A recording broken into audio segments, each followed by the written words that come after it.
सबसे पहले पानी हमें सिर पर नहीं जबकि हमारे पैरों पर डालना चाहिए। ये मिथ है या फैक्ट? जी हाँ, ये पूरी तरह से फैक्ट है और इसके पीछे का एक साइंटिफिक रीज़न भी है। जी, जैसे कि हमारा बॉडी का टेम्परेचर जो होता है वो वहाँ के रूम के या वेदर के हिसाब से होता है। वहीं जो पानी का टेम्परेचर होता है वो हमारी बॉडी के टेम्परेचर से अलग होता है। यदि ठंडी के दिनों में बात की जाए तो हम गर्म पानी से नहाते हैं, यानी कि हमारी बॉडी से उसका टेम्परेचर ज़्यादा है। वहीं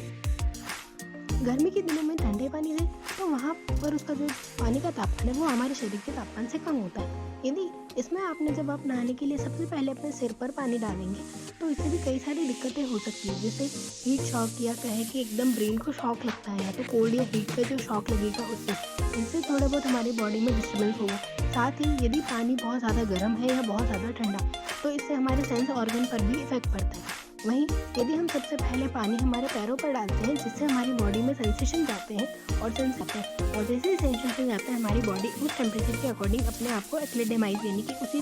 समय अपने आप को अडॉप्ट करने की कोशिश करती है। और जैसे ही धीरे धीरे हम पानी डालते हैं तो हमारी बॉडी का जो टेम्परेचर है वो पानी के अकॉर्डिंग नॉर्मल हो जाता है। जिससे यदि अपने 1 मग या 2 मग अपने पैरों पर डालेंगे, देन आपको अपनी दूसरी बॉडी पर डालना है, देन फिर आपको अपने सिर पर पानी डालना है, डायरेक्ट सिर पर पानी नहीं डालना है। अब इस चीज़ को आप एक एग्जांपल से समझिए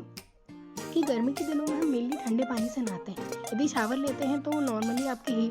डायरेक्ट आपके हेड पर जाता है, पर वहाँ भी आप ट्राई कीजिए कि पहले आपका जो पानी है वो पैर पर डालें। अब आपने ये चीज़ नोटिस की होगी, जब आप अपने हैंड्स पर पानी डालते हैं या लेग्स पर डालते हैं तो इतना ज़्यादा आपको ठंडा नहीं लगता, पर वहीं यदि आपने पानी डायरेक्ट आपके बैक पर डाला है तो आपको एकदम से ठंडी लगती है, क्योंकि आपकी बैक जो है वो उस समय उस तापमान को झेलने के लिए कैपेबल नहीं हो पाती, तो आपको ठंडी लगती है। पर यदि आपके हाथ और पैर की बात की जाए तो क्योंकि वो कंटिन्यू वर्किंग में होते हैं और क्योंकि आपके जो हाथ और पैर हैं वो आउटर एनवायरनमेंट में एक्सपोज ज़्यादा होते हैं, क्योंकि हम जब ज़्यादा ठंडी होती है तो हम ही हैंड ग्लव्स या सॉक्स पहनते हैं, अदरवाइज हमारे हैंड और लेग जो है वो एक्सटर्नल एनवायरनमेंट में कम्प्लीटली एक्सपोज में रहते हैं, जिससे वो अपने अकॉर्डिंग मतलब अपने जैसे जो बॉडी का टेम्परेचर है और बाहर कि जो एनवायरनमेंट का टेम्परेचर है उसके अकॉर्डिंग अपने आप को जो टेम्परेचर फ्लक्चुएशन है उसे वो मेंटेन कर पाते हैं। इसलिए यदि आप डायरेक्ट ठंडे पानी या गर्म पानी में हाथ डालते हो तो इतना ज़्यादा आपको हीट शॉक या कहीं की कोल्ड शॉक नहीं लगता जितना आप डायरेक्ट बैक पर या अपने हेड पर डालेंगे। पर इसके अलावा ये भी चीज़ें हैं कि यदि आपने हेड पर डायरेक्ट पानी डाला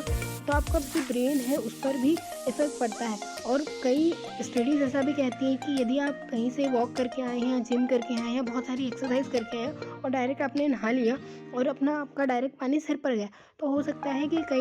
कुछ टाइम बाद आपको पैरालिसिस भी हो जाए और आपके कुछ सेंस ऑर्गन काम करना भी बंद कर दे। ये एक स्टडी के थ्रू बताया गया है। तो आप कोशिश करें कि जब भी आप नहाते हैं तो ठंडा पानी हो, गर्म हो।